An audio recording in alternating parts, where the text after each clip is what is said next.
Hello students, इस video में आपको यह बताऊंगा कि बैटरी का स्पेशली सेकेंडरी बैटरी के पावर को कैसे मेजर करते हैं, उसका रेटिंग क्या होता है।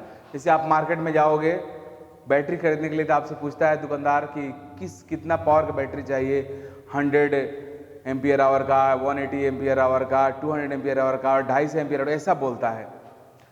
तो एम्पियर आवर क्या होता है? मीन्स बैटरी का रेटिंग एम्पियर आवर में होता है, जिसको शॉर्ट फॉर्म में एच लिखते हैं, एम्पियर आवर। अब एम्पियर आवर का मीनिंग क्या हुआ? इसका मीनिंग हुआ it is electricity produced by 1 ampere current in 1 hour. कहीं से अगर 1 एम्पियर करंट अगर 1 आवर तक पास कराओगे तो उसकी वजह से जो इलेक्ट्रिसिटी मीन्स चार्ज प्रोड्यूस होगा, वह इलेक्ट्रिसिटी 1 एम्पियर आवर के इक्वल होता है, राइट।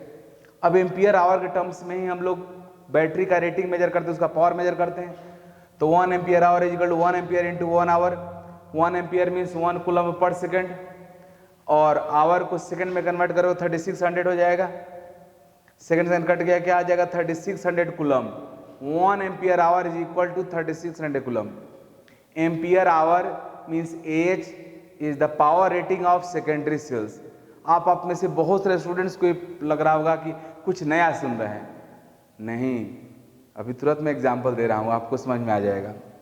मोबाइल का बैटरी तो आप देखते ही हो, आजकल रोज देखते हो कि 400 mAh का बैटरी है। आजकल वो 600 mAh का मोबाइल आ रहा है जिसका बैटरी 600 mAh का है।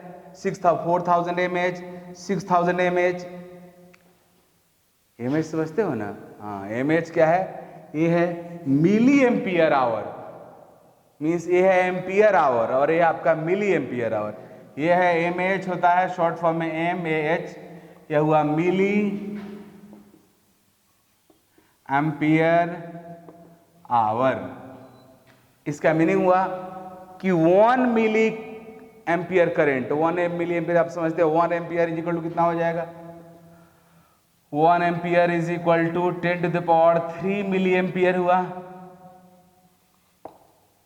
1 ampere is equal to 10 to the power 3 milli ampere हुआ। तो क्लियर हो गया, जो बैटरी मीन्स आप 6000 मिली एम्पियर का मोबाइल का बैटरी है, अगर एम्पियर आवर में कर दोगे तो कितना हो जाएगा? ये 6 एम्पियर आवर का बैटरी हो जाएगा। तो मोबाइल का बैटरी बहुत छोटा होता है, उसका काम बहुत सिंपल है। उसका काम है मोबाइल को ओनली एक्टिव रखना, इसलिए उसका पावर बहुत कम होता है।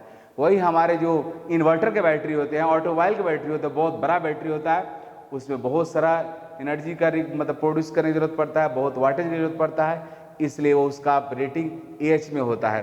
तो आप खुद कन्वर्ट कर लो। मान लो अगर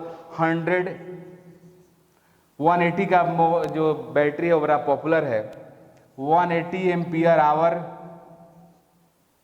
का जो हमारा एच का जो बैटरी है वो इन्वर्टर में सबसे कॉमन होता है, लगभग छोटे छोटे हाउस होल्ड में भी लगाया जाता है।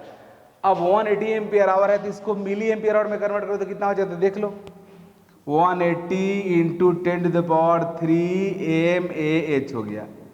और मिली एम्पियर आवर में ए भी छोटा लिखते हैं, एच भी छोटा लिखते हैं। हालांकि यहाँ भी ये छोटा लिख सकते हो, बट नॉर्मली यहाँ पे ए कैपिटल रहता है, एच स्मॉल रहता है। तो देख लो कितना हो गया जी, ये हो गया 18 into 10 to the power 4, means इतना एम्पियर आवर का बैटरी होता है। 180 एम्पियर आवर जो बैटरी आप घर में इस्तेमाल करते हो, वो अगर मिली एम्पियर आवर में बोलोगे तो 18 into 10 to the power 4 means 18 into 10 to the power 4 milli ampere hour का बैटरी हो गया। वो बहुत बड़ा बैटरी होता है अगर मिली एम्पियर आवर में कन्वर्ट करोगे तो।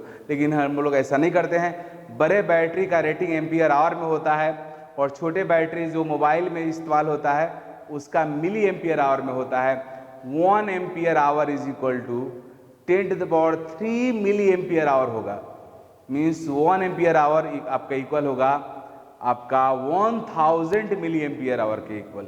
तो इस तरह से यह बैटरी का रेटिंग है। लेकिन अब मैं आपको यह बताने जा रहा हूं कि इस एम्पियर आवर को, अब आपका बैटरी खरीदने जाते हो दुकान में, पूछते हो कितना, तो बोलता है कि 250 एम्पियर आवर का बैटरी है। अब आपको सोचना पड़ता है कि 250 एम्पियर आवर का बैटरी मैंने खरीद लिया, इससे मैं कितना इन्वर्टर से कितना पंखा चला सकता हूँ, कितना यूज कर सकता हूँ, पता नहीं रहता है। उससे पूछते हो कितना चलेगा, आप खुद कैलकुलेट कर सकते हो। मैं भी आपको बताने जा रहा हूँ कि how could you convert ampere hour into watt hour. Hello, तो कन्वर्सन देखते हैं एम्पियर आवर का वाट आवर में। मींस क्योंकि बैटरी, हमारा जो इन्वर्टर का बैटरी है वो कितना पावर देगा, उससे कितना फैन चलेगा, कितना लाइट जलेगा, हमें कैसे कैलकुलेट करना, कैसे कैलकुलेट कर सकते हैं, तो मैं आपको बताने जा रहा हूँ। तो watt hour is equal to होता है एम्पियर आवर इंटू वोल्ट। एक कैसे वोल्ट, एक कैसे हुआ, तो इसको देखो जी, पावर का फॉर्मूला क्या होता है, V इंटू आई, मीन्स पोटेंशियल डिफरेंस इंटू आई, वोल्टेज इंटू आई, मतलब वोल्टेज को करंट से मल्टीप्लाई करोगे तो पावर बन जाएगा। यहाँ पे देखिए, यह वाट मीन्स एम्पियर आवर में तुम्हारा करंट है और ये तुम्हारा वोल्टेज है, एम्पियर का वोल्ट से मल्टीप्लाई करोगे वाट हो जाएगा। उसको मैं यहाँ पे लिखा हूँ proper, ampere hour is equal to, sorry, watt hour is equal to ampere hour into voltage. तो फिर ये जो मतलब करंट है और जो वोल्टेज है, मैं एक साथ लिख रखा दोनों को, तो वोल्टेज इंटू करंट क्या बन गया जी, वाट मीन्स पावर इंटू आवर, तो वाट आवर WH। तो आप देख रहे हो ना, जैसे ही आप वोल्टेज से मल्टीप्लाई करोगे आपका एम्पियर आवर कन्वर्ट हो जाएगा वाट आवर में, क्योंकि power is equal to V into I होता है। अब मान लो एक एग्जाम्पल लेते हैं, if you have 200 AH battery, है बहुत कॉमन बैटरी आजकल हाउस होल्ड में सप्लाई होता है, 200 एम्पियर आवर का बैटरी विथ रेटिंग 12 वोल्ट। इसका वोल्टेज बैटरी कितना है जी, 12 वोल्ट का बैटरी है। तो ऐसा बैटरी कितना पावर दे सकता है, then power of battery is equal to 200 AH into 12 volt, means हो गया 2400 एम्पियर आवर, मीन्स 1 आवर में 2400 वाट प्रोड्यूस करता है इस तरह का बैटरी। जैसे मान लो तुम्हारे घर में 10 फैन है, हर फैन आपका, हालांकि सेलिंग फैन आपका 70 वाट का होता है, बट अगर आप 100 वाट का मान लो ईच फैन, तो कितना फैन चल सकता है इस 24 आवर, मतलब 2400 एम्पी वाट आवर से, मीन्स 10 और 100 वाट का अगर आपका बल्ब है, इसका मीनिंग फैन है, इसका मीनिंग हुआ कि 1 आवर में 100 वाट पावर कंज्यूम करेगा। तो वैसा 24 फैन चल सकता है। इस तरह का बैटरी 24 फैन को चला सकता है, जिसका वाटेज क्या है आपका 100 है theoretically। तो इन this way you can calculate what is the power of your battery and what is how much energy you can be driven from battery, means जो बैटरी इन्वर्टर का अप्लाई हो, इससे कितना आप यूटिलाइजेशन कर सकते हो, कितना आप इलेक्ट्रिक अप्लायंसेस को यूज कर सकते हो, आप इससे कैलकुलेट कर सकते हो। इसी तरह से मोबाइल का बैटरी का भी कैलकुलेशन होता है, उसमें ampere hour, milli ampere hour रहता है एम्पियर आवर की जगह पे, उसका भी वाट में आप पता कर सकते हो। बट मोबाइल के बैटरी का वाटेज बहुत छोटा होता है, इससे बैटरी का वाट बहुत बड़ा होता है। इसी हिसाब से हम लोग बड़ा बड़ा बैटरी बनाते हैं, बड़ा बड़ा एम्पियर आवर का, तो उससे आप AC भी चला सकते हो, क्योंकि उस तरह की बैटरी से, क्योंकि देख रहे हो आपके AC का वाटेज चाहिए, आप 80 मतलब मीन्स 1300 to 1600 1700 वाट का AC रहता है, तो आप चला सकते हो। तो इस बेसिस पे बैटरी जितना बड़ा बनाओगे उतना ज़्यादा पावर रहेगा, उतना पावर रहेगा, उतना आप यूटिलाइजेशन कर सकते हो। हेलो स्टूडेंट्स, अब मैं पढ़ाने जा रहा हूँ आपको fuel cell. It is a very very interesting cell. Fuel cell एक तरह का गैल्वेनिक सेल है। गैल्वेनिक सेल है तो क्लियर सी बात है, इलेक्ट्रिसिटी जनरेट करेगा, केमिकल एनर्जी को इलेक्ट्रिकल एनर्जी में कन्वर्ट करता है। फ्यूल सेल का पहले हम लोग देखते हैं किस तरह से वर्क करता है, लेकिन उससे पहले फ्यूल सेल एक गैल्वेनिक सेल है। गैल्वेनिक सेल का मीनिंग हुआ कि यह केमिकल एनर्जी को इलेक्ट्रिकल एनर्जी में कन्वर्ट करता है। यहाँ पे आप देखोगे कि फ्यूल के कंबशन एनर्जी को डायरेक्टली इलेक्ट्रिकल एनर्जी में कन्वर्ट करता है फ्यूल सेल, कंबशन एनर्जी को डायरेक्ट इलेक्ट्रिकल एनर्जी में कन्वर्ट करता है। इस वजह से इस सेल का कंपेरिजन हम लोग करेंगे किससे जी, थर्मल पावर प्लांट से। थर्मल पावर प्लांट में भी क्या होता है, हमारे इंडिया की सबसे बड़ी कंपनी पावर प्रोड्यूस करने वाली एनटीपीसी क्या थर्मल पावर प्लांट चलाती है। हालांकि आजकल दूसरे भी आजकल काम करती है, but basically thermal power plant ही चलाती है, जहाँ पे कोयला से इलेक्ट्रिसिटी जनरेट किया जाता है। मीन्स जो गैल्वेनिक सेल हमारा जो फ्यूल सेल है, इसको डिस्क्राइब करने से पहले मैं कुछ थोड़ा बहुत आपको बता दूं, हालांकि आप में से बहुतों को पता भी होगा क्योंकि जीके की बात है। थर्मल पावर प्लांट में क्या होता है, थर्मल पावर प्लांट में हम लोग सबसे पहले कोल को मीन्स फ्यूल को निकालते हैं, फ्यूल का कंबशन करते हैं, कोयला जलाते हैं, कोयला के जलने से उसका जो कंबशन एनर्जी हुआ उस कंबसन एनर्जी को हम लोग इलेक्ट्रिसिटी में कन्वर्ट करते हैं, बट डायरेक्टली नहीं। कोयला पहले जलाकर पानी को गर्म करते हैं, वाटर को गर्म करके वाटर को वेपर बनाते हैं, मीन्स स्टीम बनाते हैं। उस स्टीम को टरबाइन पे, बड़े बड़े टरबाइन लगा, टरबाइन के ऊपर उसको गिराया जाता है। स्टीम जब टरबाइन पे गिरता है तो उसकी वजह से आपका टरबाइन रोटेट करता है और टरबाइन को कनेक्ट करते हैं जनरेटर से। अब टरबाइन के रोटेशन से जनरेटर के अंदर इलेक्ट्रिसिटी जनरेट होता है और फिर उस इलेक्ट्रिसिटी का हम लोग इस्तेमाल करते हैं। लेकिन अभी वाया कैसे हो गया जी? मीन्स आपने पहले हीट एनर्जी को कन्वर्ट किया, मीन्स वेपर एनर्जी में, वाटर वेपर में, फिर वेपर एनर्जी से आपने टरबाइन रोटेट कराया, फिर मैकेनिकल वर्क में कन्वर्ट किया और फिर मैकेनिकल वर्क से आपने इलेक्ट्रिसिटी जनरेट किया। तो ये बहुत लंबा पाथ हो जाता है और पाथ जब लॉन्गर होगा तो डेफिनेटली लॉसेस क्या होगा?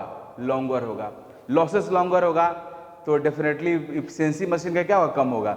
जिस तरह से कहा जाता है कि पहले के टाइम में सरकारी योजनाओं में पैसा जो आता था कैसे कैसे आता था, घूमते घूमते जो एक्चुअल उसका जो बेनिफिटर था, उसको बेनिफिशियरी था, उसके पास आते आते अगर 100 रुपीज़ गवर्नमेंट का स्कीम है तो उसके पास आते आते करते छड़ते 20-25 हो जाता था। लेकिन अब वो बात नहीं है।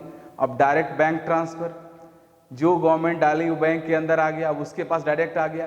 तो डेफिनेटली अगर बीच में रास्ता लंबा होगा तो पक्का लॉसेस होगा, रास्ता छोटा होगा लॉस डेफिनेटली कम होगा। सेम चीज़ यहाँ है। हमारे थर्मल पावर प्लांट में जो इलेक्ट्रिसिटी जनरेट होता है वो काफ़ी लंबा रास्ता से जाता है, इसलिए बहुत जगह पे लॉसेस होता है।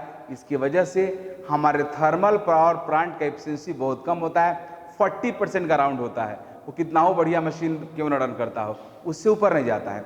मतलब I mean to say that अगर आपने कोयला जलाया, उस कोयला का कंबसन एनर्जी अगर 1 जूल है तो आपको जो इलेक्ट्रिसिटी मिलेगा वो मिलेगा आपको 0.4 जूल का, मीन्स 0.6 जूल एनर्जी आपका लॉस हो जाएगा।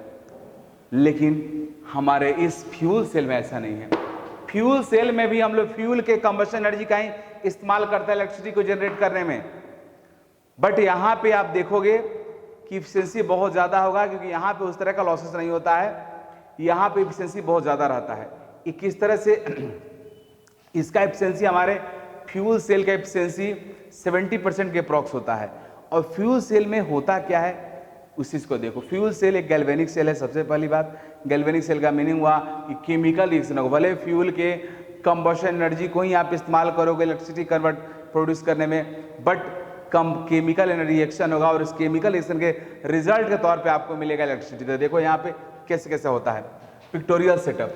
सबसे पहले एक हम लोग विजुअल लेते हैं। यहाँ पे 2 ग्रेफाइट का इलेक्ट्रोड है, ग्रेफाइट का रॉड है, देख रहे हो आप दोनों। लेफ्ट वाले को एनोड बोलते हैं, राइट वाले को कैथोड बोलते हैं। हम लोग एनोड को निगेटिव, कैथोड को पॉजिटिव मानते हैं, जो हमारा कन्वेंशन है जो हमारे सेल का है, क्योंकि कैथोड से करंट निकलता है और एनोड में करंट इंटर करता है, तो करंट जहाँ से निकलता है उसको पॉजिटिव और करंट जहाँ पे इंटर करता है निगेटिव मानते हैं, हमारा कन्वेंशन है। अब इस दोनों इलेक्ट्रोड के बीच में एक्वस क्यूएच सोल्यूशन लिया गया, देख रहे हो ना, एक्वस क्यूएच सोल्यूशन है। Aqueous QH solution means electrolyte का सोल्यूशन है, इलेक्ट्रोलाइट सोल्यूशन है यह, इलेक्ट्रोलाइट सोल्यूशन।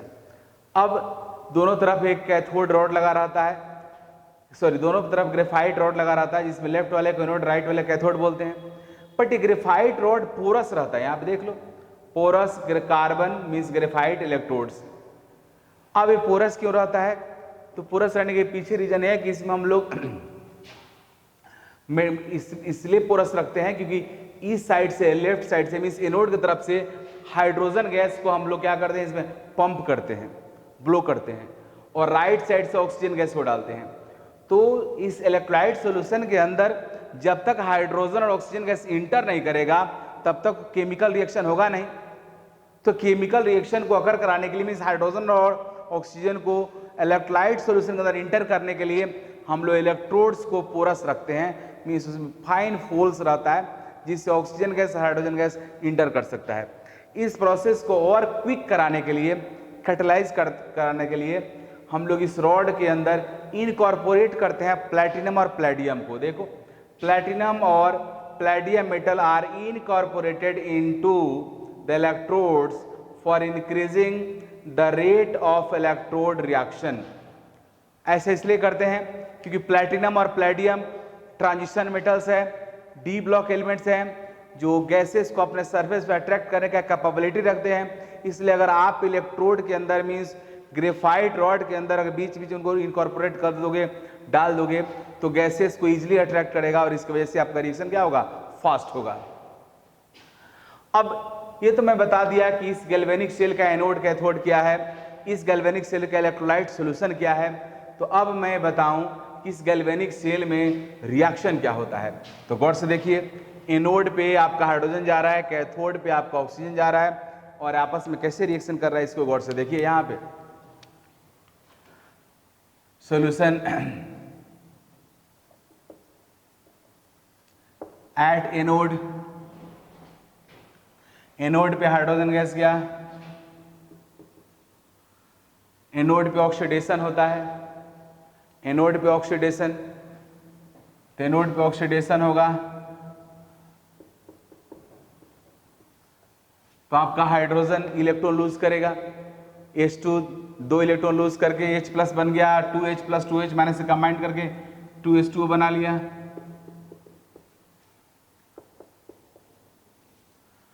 अब एट कैथोड, कैथोड पे ऑक्सीजन गैस जा रहा है तो ऑक्सीजन गैस इलेक्ट्रॉन गेन करेगा, मींस हाफ और 2 इलेक्ट्रॉन गेन किया, साथ में H2O तो है ही। अब 2 इलेक्ट्रॉन गेन करने के बाद आपका ऑक्सीजन O माइनस हो गया, और फिर से H2O, 2 हाइड्रोजन, एक ऑक्सीजन इसका और एक ऑक्सीजन इसका, तो ये आपका हो जाएगा 2OH माइनस में कन्वर्ट हो जाएगा। अब देखो कैसे हुआ, इसको सीखना होगा। वाटर में 1 ऑक्सीजन, यहाँ पे 1 ऑक्सीजन 2 ऑक्सीजन हो गया, 2 हाइड्रोजन और 2 इलेक्ट्रॉन लेने के बाद 2H माइनस हो गया।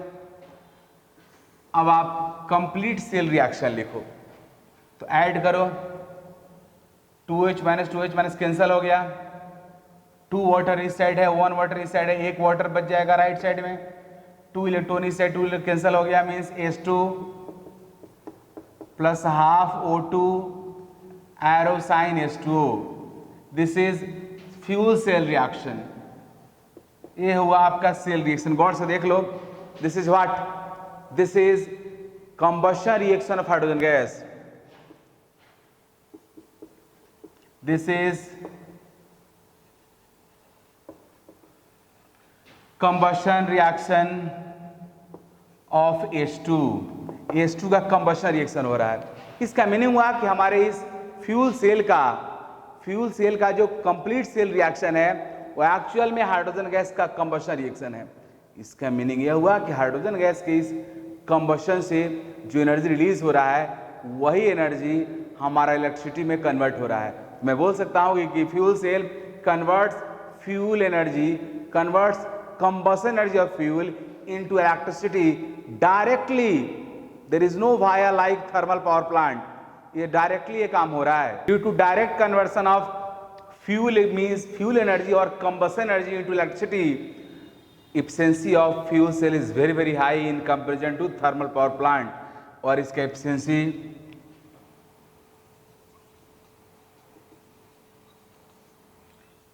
जिसको हम लोग ईटा से रिप्रेजेंट करते हैं, आउटपुट बाय इनपुट, ये एफिशिएंसी आपका होता है। ये efficiency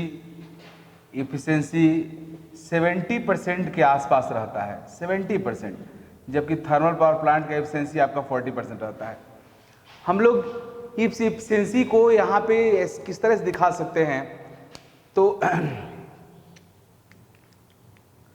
you know delta G of cell reaction is equal to delta H minus T delta S। यह होता है डेल्टा G होता है यूजफुल वर्क डन। आपका कोई भी सिस्टम जो वर्क करता है, यूजफुल वर्क, ये आपका हुआ लॉसेस और ये हुआ input.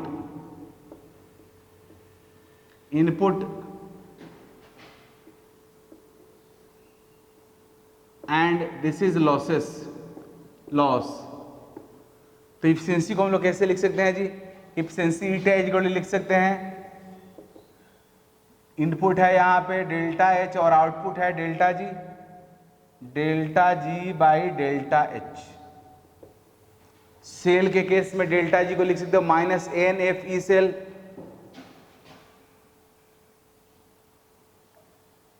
E cell by delta H. तो इस तरीका से भी आप इफिशियंसी लिख सकते हो इस सेल का, लेकिन इफिशियंसी इसका बहुत ज़्यादा 40-70% होता है। यहाँ पे हम लोग इफिशियंसी को ऐसे लिख सकते हैं, आउटपुट आपका डेल्टा जी हुआ, इनपुट हुआ delta H, so delta G by delta H. In the case of galvanic cell delta G equal to minus N F E cell,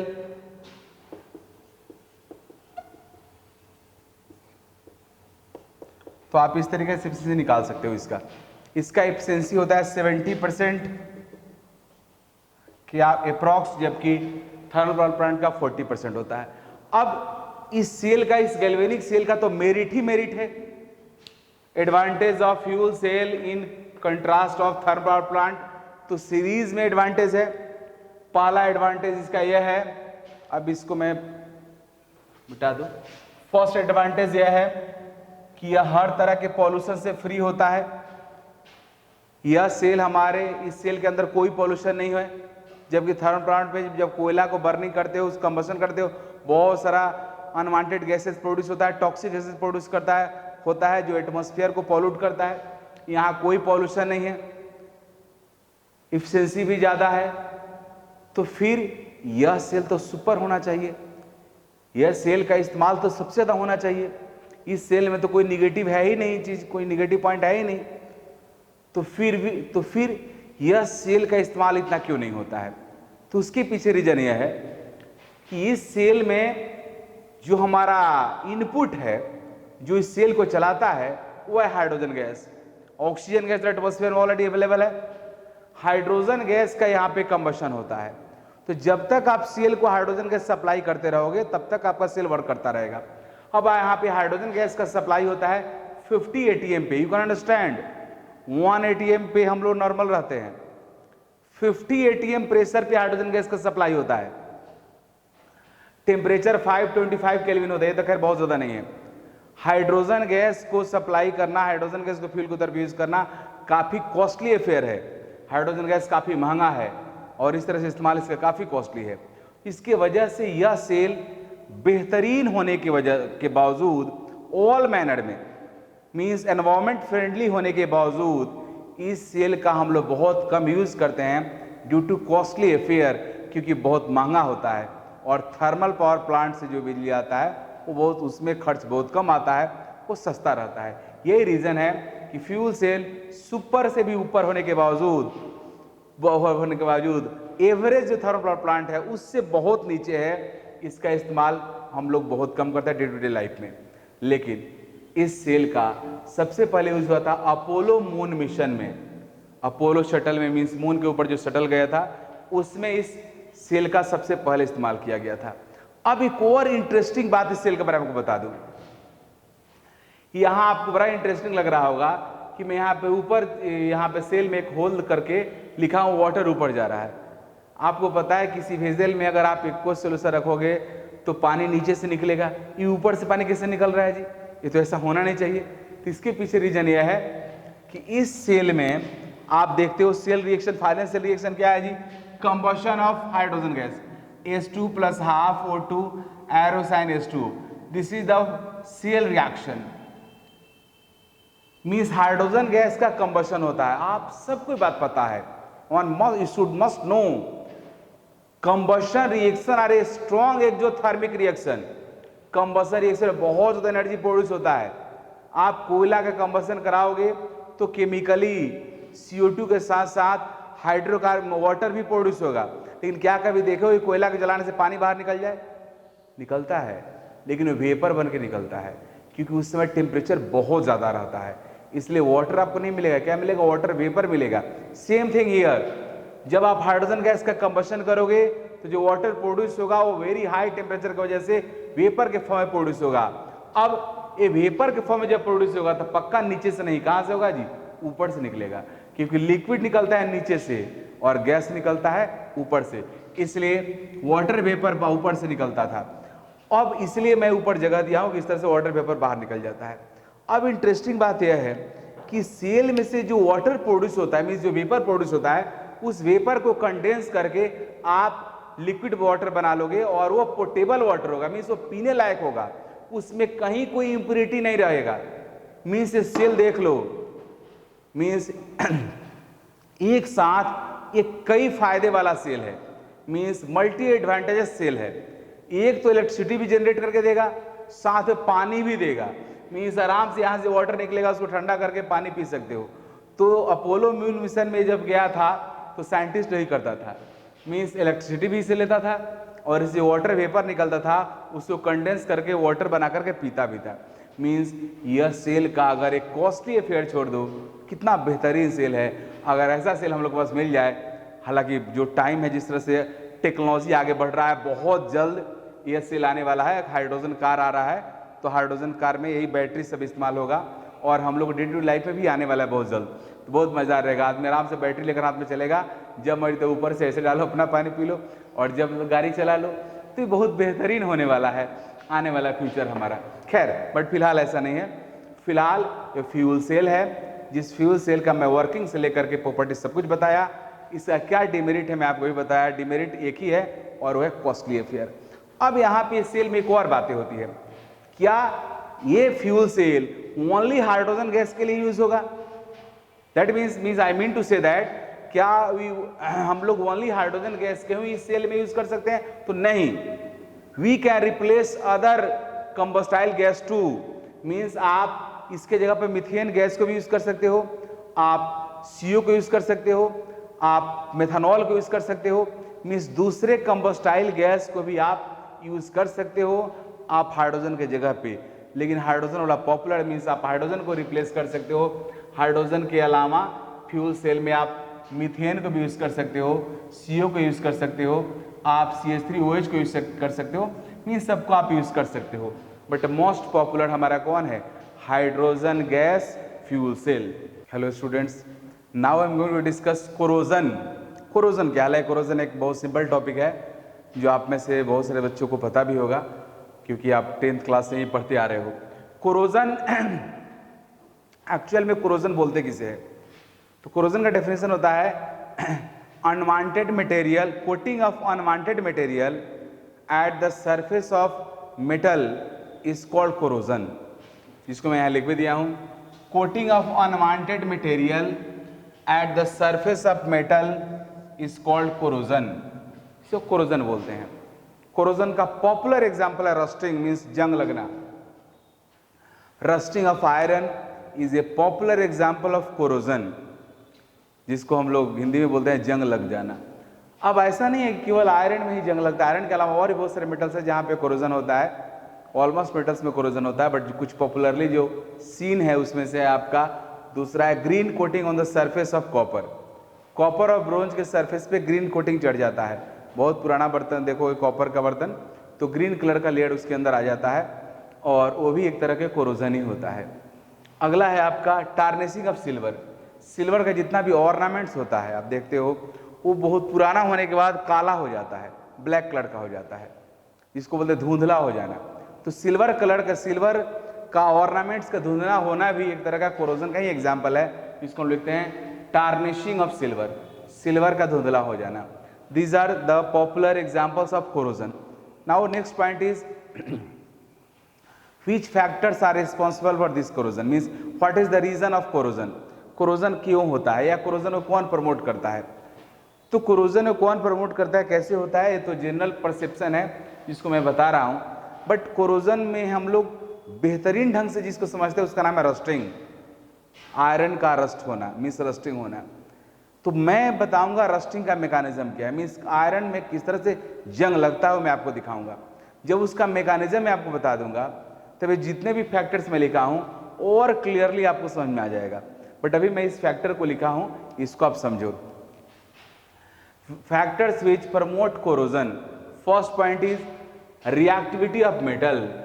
जो मेटल जितना ज्यादा रिएक्टिव होगा उस मेटल के ऊपर कोरोजन उतना ही ज्यादा होगा। Means more reactive metals are readily corroded, means more reactive metal तुरंत कोरोड हो जाता है, मीन्स ऊपर कोरोजन हो जाता है।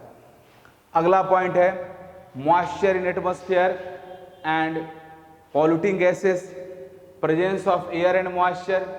मीन्स एटमॉस्फेयर, अगर एटमॉस्फेयर के अंदर मॉइस्चर है, CO2 है, SO2 है, इस तरह के गैसेस अगर प्रेजेंट है तो कोरोजन फास्ट होगा। और ऐसा क्यों होगा वो जब मैं रस्टिंग आपको बताऊंगा तो मैकेनिज्म देखकर आपको पता चल जाएगा कि CO2 किस तरह से कोरोजन को प्रमोट करता है। तुम सब सुनता भी है, कई बार न्यूज़पेपर में आया है कि आगरा में जो ताजमहल है उसके ऊपर कोरोजन हो जाता है क्योंकि एसिड रेन की वजह से। तो उसको प्रोटेक्ट करने के लिए गवर्नमेंट ऑफ मतलब सुप्रीम कोर्ट ने बोला है गवर्नमेंट को कि आप कुछ ऐसा कीजिए जिसके उसके ऊपर एसिड रेन से प्रोटेक्शन हो।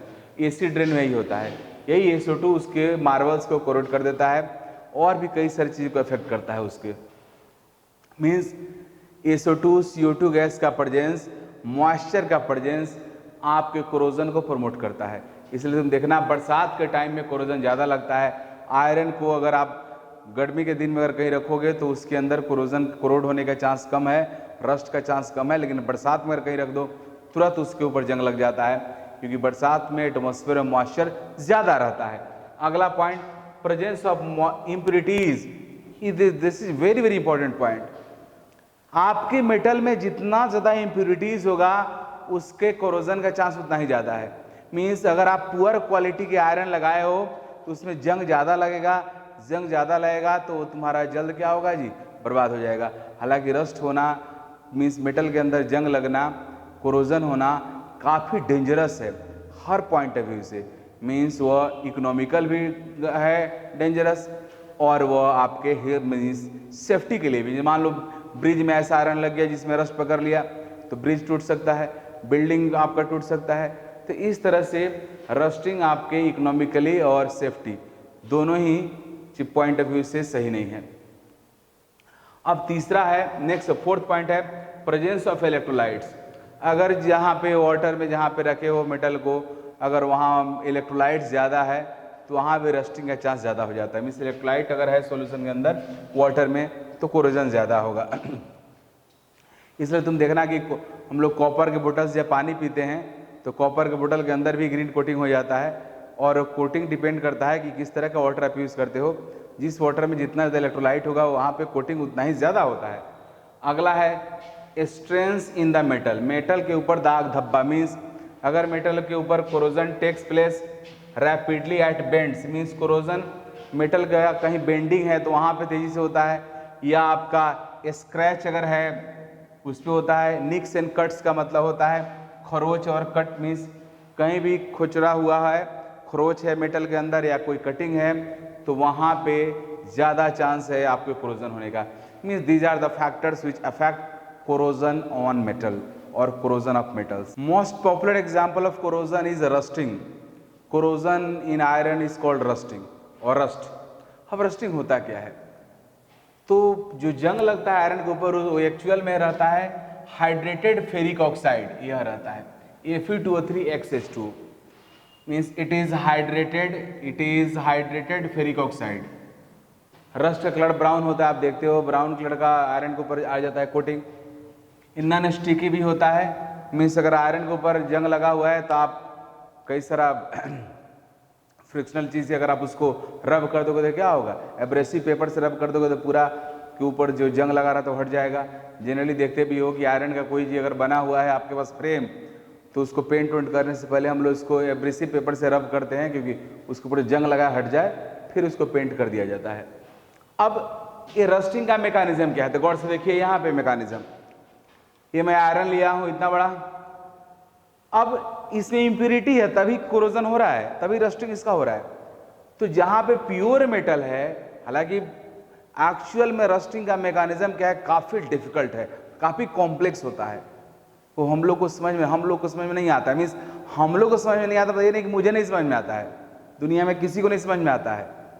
लेकिन हाँ, उसमें जो मोस्ट प्रोबेबल है, जो सबसे ज़्यादा लोग एक्सेप्ट करता है, वो है इलेक्ट्रोकेमिकल सेल फिनोमेना।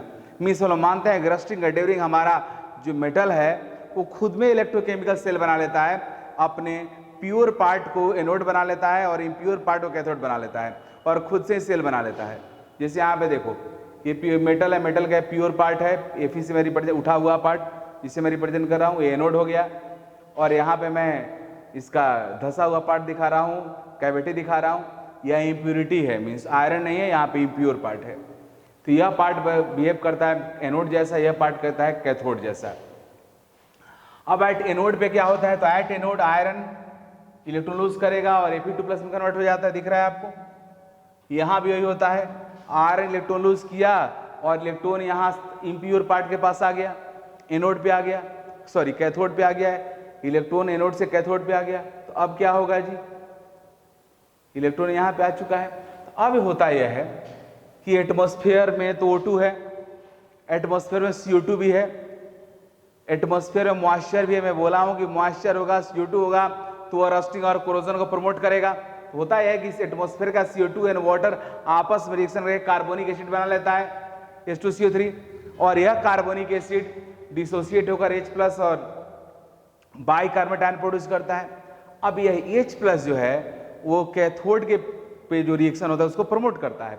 देखो कैसे हो रहा है कैथोड पे रिएक्शन, एटमॉस्फेरिक ऑक्सीजन जो इलेक्ट्रॉन यहाँ पे लूज हुआ है उसको गेन कर रहा है, H+ के प्रेजेंस में इलेक्ट्रॉन गेन करके बन जा रहा है वाटर, मीन्स कैथोड पे प्रोड्यूस होता है वाटर, एनोड पे आपका इलेक्ट्रॉन लूज होकर के मेटल 2+ में कन्वर्ट हो रहा है। कंप्लीट सेल रिएक्शन को लिखो तो Fe(O2) 2H+ aqueous Fe2+ and water. Fe2+ का मीनिंग हुआ कि आयरन ऑक्साइड है, आयरन ऑक्साइड FeO बन गया।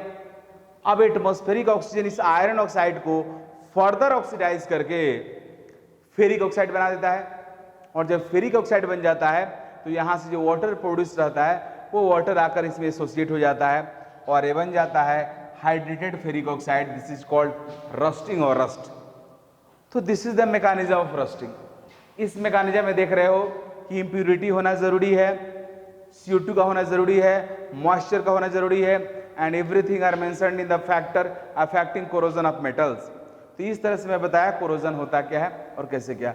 अब कोरोजन से बचने का क्या उपाय है, prevention of prevention of corrosion और प्रिवेंशन ऑफ रस्टिंग क्या है वो मैं आपको बताने जा रहा हूं। नाउ प्रिवेंशन फ्रॉम रस्टिंग और कोरोजन। कोरोजन रस्टिंग से हम लोग बचेंगे कैसे, प्रिवेंशन ऑफ कोरोजन। पहला प्रिवेंशन है बैरियर प्रोटेक्शन। है बैरियर प्रोटेक्शन क्या होता है जी, मींस बैरियर एक लगा दिया गया। बैरियर का मतलब किसी को रोक देना पहले ही। तो आयरन के ऊपर हम लोग करते क्या है कि कुछ पेंट्स का आयरन के ऊपर पेंट कर देते हैं, बिस्फिनॉल का पेंट होता है। पेंट कर दोगे तो अब जो भी कोरोजन होगा वो तो मेटल से होता है, बट उसके ऊपर पेंट आ गया तो एटमॉस्फेयर में जो भी मॉइस्चर CO2 होगा वो डायरेक्ट आपके मेटल के कॉन्टेक्ट में नहीं आएगा और इस तरह से आपका मेटल का कोरोजन नहीं होगा। इसके साथ साथ हम लोग इलेक्ट्रोप्लेटिंग भी बोलते हैं। इलेक्ट्रोप्लेटिंग आप सब जानते हो कि एक मेटल के ऊपर दूसरे मेटल के लेयर के जो चढ़ाते हैं उसको बोलते हैं इलेक्ट्रोप्लेटिंग बोलते हैं। तो ऐसा करके भी किया जा सकता है। लेकिन ये प्रोटेक्शन, बैरियर प्रोटेक्शन में सबसे इंपॉर्टेंट है पेंट कर देना मेटल के सरफेस के ऊपर। दूसरा है sacrificial protection, means one metal अपने आप को सेक्रीफाइस करके दूसरे को बचाता है। मीन्स वन मेटल अपने आप को सेक्रीफाइस करके आयरन को बचाता है या जिसको आप बचाना चाहते हैं उसको बचाता है। Like if you want to protect iron then you can coat the surface of iron through more reactive metal like zinc, tin, magnesium, इस सब का कोटिंग कर सकते हो। तब इससे होगा क्या कि अगर उसका रस्टिंग होगा तो उन लोग को कांटेक्ट में आएगा नहीं आयरन बचे रहेगा, लेकिन और सब मेटल आपका क्या हो रस्ट हो जाएगा, रस्ट हो खत्म हो जाएगा, बट आयरन बचा रह जाएगा। तो एक तरह से आप देख रहे हो कि आयरन को बचाने के लिए दूसरा मेटल यहाँ पे सेक्रीफाइस कर रहा है।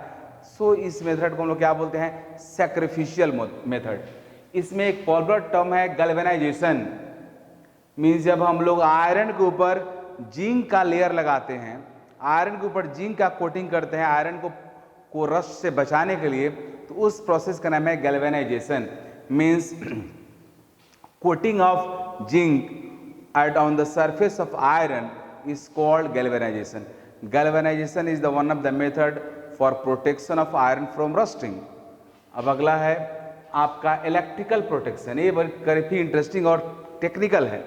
जैसे मान लो कहीं पे आप आयरन को डाले हो, मतलब आप अर्थिंग के लिए, और जहाँ पे आप डालें वहाँ पे बहुत सारे इलेक्ट्रोलाइट्स है, मॉइस्चर में तो वाटर है, जहाँ पे इलेक्ट्रोलाइट्स है जिससे जहाँ पे रोस्टिंग का चांस बहुत ज़्यादा है, तो वहाँ पे करो क्या कि उस आयरन को एक और मोर रिएक्टिव मेटल से कनेक्ट कर दो, मैग्नीशियम से या दूसरे जो एल्युमिनियम है उससे कनेक्ट कर दो। तो ऐसे होगा क्या कि मोर रिएक्टिव मेटल कौन होता है जो इलेक्ट्रॉन लूज करे, तो मोर रिएक्टिव मेटल मीन्स अब आयरन से मोर रिएक्टिव मेटल अगर आयरन से कनेक्टेड है तो मोर रिएक्टिव मेटल ही इलेक्ट्रॉन लूज करेगा, मीन्स उसका ही एक तरह से डिसइंटीग्रेशन होगा, उसका रस्टिंग होगा, आयरन आपका बचा रह जाएगा। और इस तरह से आप कैथोडिक प्रोटेक्शन कर सकते, इसको बोलते हैं। मीन्स आप एनोड बना दो दूसरे को तो आयरन क्या बन जाएगा, कैथोड बन जाएगा। और कैथोड से लिबरेशन होता नहीं है मेटल का, लिबरेशन कहाँ से होता है जी, एनोड से होता है। And in this way we can protect iron from rusting. तो this method is called electrical protection. And last is using anti rust solution. ये आजकल आप सब काफ़ी अवेयर होंगे इससे। जब भी कार या बाइक खरीदने जाते हो तो आजकल शोरूम वाला बोलता है कि एंटी रस्ट लगा लीजिए सर, और उसका पैसा बोलता है कि इतना चार्ज हुआ, आपको 1 साल 2 साल तक गारंटी रहेगा, 2 साल तक आपको सर्विस देंगे। तो वो टेक्निकली केमिस्ट्री में वो चीज़ है जो रस्ट से बचा सकता है, बट वो कितना सोल्यूशन कितना इफेक्टिव देता है उस पर डिपेंड करता है। तो वो जो सोल्यूशन इस्तेमाल होता है एंटी रस्ट के तौर पे वो रहता है अल्कलाइन फॉस्फेट और क्रोमेट। अब अल्कलाइन फॉस्फेट क्रोमेट का क्या काम है, तो अल्कलाइन रहने की वजह से यह जितना भी H+ प्रोड्यूस होगा उसको न्यूट्रलाइज कर देता है। अगर एसिड न्यूट्रलाइज हो जाएगा तो फिर रस्टिंग का फिनोमेना एक्सलेट नहीं होगा, क्योंकि उसके लिए H+ जरूरी है। तो क्रोमेट और फॉस्फेट, अल्कलाइन क्रोमेट और फॉस्फेट एंटी रस्ट सॉल्यूशन कहलाता है, क्योंकि वह सराउंडिंग के मीन्स जहाँ पे गाड़ी के नीचे वाले पार्ट में ही इसका किया जाता है, क्योंकि वो ज़्यादा टच में रहता है मॉइस्चर का और वाटर का, वहाँ पे रस्ट का चांस ज़्यादा रहता है। तो उसके ऊपर कोट कर देने की वजह से वो H+ न्यूट्रलाइज कर देता है और इस तरह से आपके गाड़ी को रस्ट से प्रोटेक्ट करता है। तो इस तरह से मैं इस वीडियो में ये पूरा कंप्लीट आपको सिनेरियो आपके सामने रखा कि कोरोजन क्या है, उससे बचें कैसे, उसके लिए कौन इफेक्ट करता है, सब कुछ। और इस तरह से पूरा का पूरा इलेक्ट्रोकेमिस्ट्री कंप्लीट भी हो गया। अगला वीडियो में एडवांस बताऊंगा कुछ एडवांस फार्मूला जो गिब्स फ्री एनर्जी और इंट्रोपी और टेम्परेचर कोफिशिएंट ऑफ EMF से कनेक्टेड रहेगा, और कुछ एडवांस न्यूमेरिकल भी होगा।